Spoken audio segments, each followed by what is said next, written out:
수도권 요양병원발 확산세가 이어지고 있습니다. 가장 심각한 서울 구로와 경기 부천 요양병원 누적 확진자는 두 곳을 합쳐서 340명을 넘겼는데 의료진들은 환자들이 고립된 채 숨지고 있다며 대책을 호소하고 있습니다. 교회나 물류센터 등 곳곳에서 집단 감염도 잇따르고 있습니다. 취재기자 연결합니다. 김지환 기자. 네, 서울 구로구 요양병원 앞에 나와 있습니다. 네, 김 기자 나가 있는 그곳 의료진들이 대책을 호소하면서 청와대에 청원 글까지 올렸습니다. 현재 상황 어떻습니까? 네, 지금 제 뒤로 보시는 것처럼 병원의 현재 출입이 완전히 통제된 상태입니다. 방호복을 입은 의료진들이나 응급차만 간간히 건물을 이렇게 드나들고 있는 상황인데요. 지난 15일 첫 확진자가 나온 뒤 이튿날 건물 통째로 격리가 됐는데 집단 격리 기간만 오늘로 딱 2주째 접어들었습니다. 어제만 14명이 추가 감염되면서 지금까지 누적 확진자만 190명이나 쏟아졌습니다. 간호사와 간병인 60여 명도 양성 판정을 받았는데요. 병원 공간이 넉넉지 않은 데다 확진자와 비확진자 격리도 사실상 힘들다 보니 확산세가 계속되고 있습니다. 병상을 기다리다 숨진 환자만 8명이고 여전히 병상을 배정받지 못한 확진자도 30명이 넘습니다.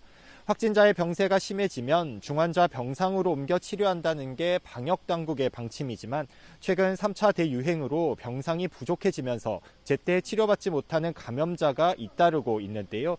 무엇보다 의료진들이 2주째 숙식하며 간병인 역할까지 하다 보니 피로도가 한계에 몰렸습니다.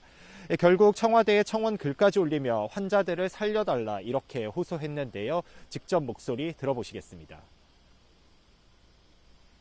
거의 24시간을 일하고 있습니다.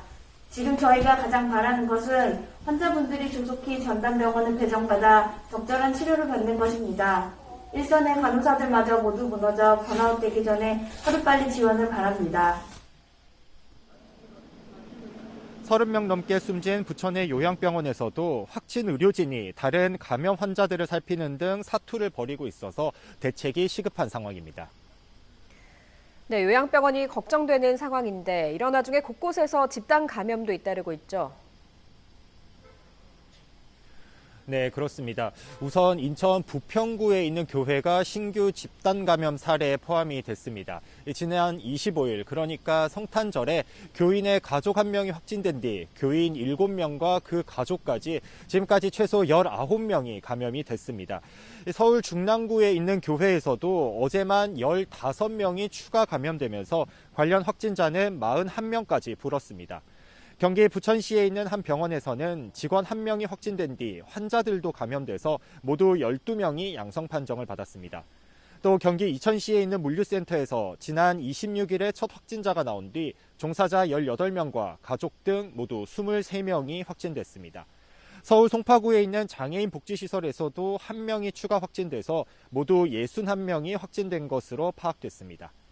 방역당국은 최근 4주 동안 일주일에 50건 안팎으로 신규 집단 감염 사례가 나왔는데 주로 종교시설과 의료기관, 요양시설, 사업장에서 나왔다고 분석했습니다. 이에 따라 모든 종교 활동은 비대면으로 직장에선 마스크를 꼭 쓰고 의료기관, 요양시설에선 자체적으로 감염 관리를 더 철저히 해달라고 거듭 당부했습니다. 지금까지 서울 구로구 요양병원 앞에서 YTN 김지환입니다.